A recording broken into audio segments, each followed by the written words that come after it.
Assalamualaikum warahmatullahi wabarakatuh. Bagaimana kabarnya? Sehat? Sehat, alhamdulillah. Hari ini kita akan belajar mengenai sejarah lambang palang merah. Nah, apa itu lambang? Ada yang tahu? Gak tahu?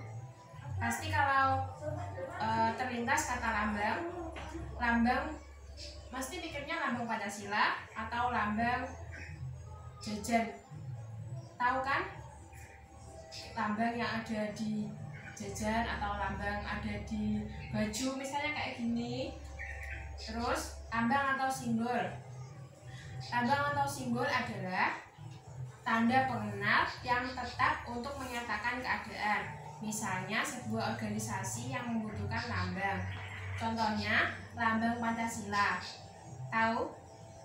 Lambang Pancasila memiliki arti bahwa Indonesia adalah negara yang besar dan kuat.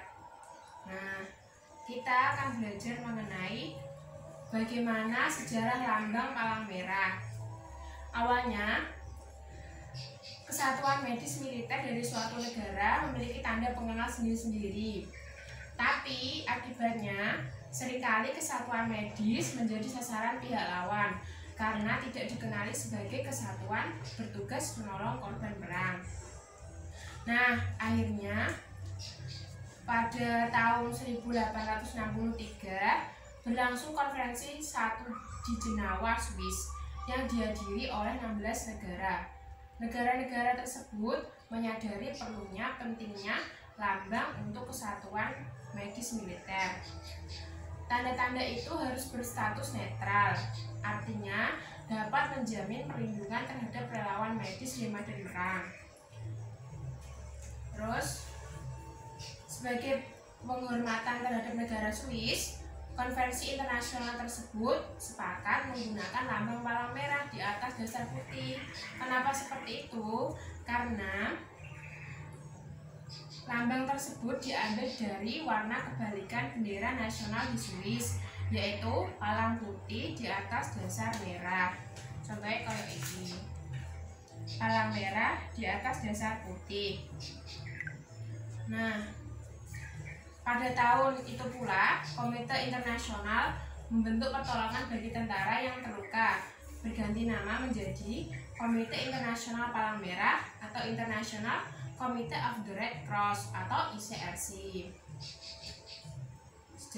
Sejarah palang merah. Pada tahun 1864, lambang palang merah sebagai tanda pengenal dan tanda pelindung bagi anggota kesatuan medis tentang perlindungan bagi anggota militer yang terluka dan sakit di medan pertempuran darat. Yang kedua, sejarah bulan sabit merah. Tahun 1876, saat terjadi perang di Balkan, kerajaan Ottoman atau Turki mengajukan lambang lain. Kenapa seperti itu? Karena banyak penduduk yang menganggap bahwa lambang palang merah berdasar putih sebagai lambang salib. Namun dengan dirubahnya seperti bulan sabit merah, mereka tetap menghargai para negara yang memakai lambang palang merah berdasar putih.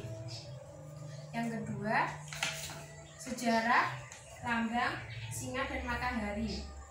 Pada tahun 1929, Persia mengajukan lambang lain, yaitu singa dan matahari. Konvensi internasional hanya memutuskan dua lambang, yaitu lambang palang merah dan lambang bulan sabit merah.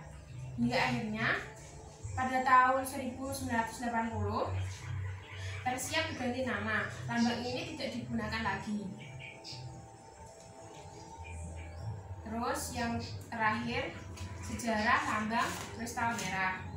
Pada tahun 2005, protokol tambahan 3 tentang lambang kristal merah di atas dasar putih,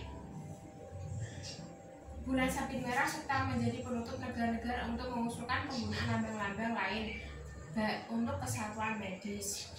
Jadi mulai tahun 2005 hanya ada 3 lambang. Yang pertama, palang merah di atas dasar putih, bulan sabit merah, dan kristal merah. Nah, fungsi lambang itu ada 2. Yang pertama sebagai tanda pengenal waktu damai, yang kedua tanda perlindungan di waktu damai dan perang atau konflik. Jadi misal nek ana perang, pihak lawan gak salah sasaran, jadi para tenaga medis dapat mengobati para tentara yang sakit dan terluka. Nah, penyalahgunaan lambang.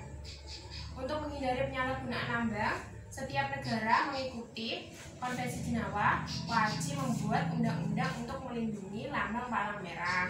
Biasanya lambang itu disalahgunakan, misalnya imitasi, bentuk dan warnanya sama, atau untuk tujuan komersial. Biasanya juga digunakan untuk melewati batas negara, padahal bukan tenaga medis.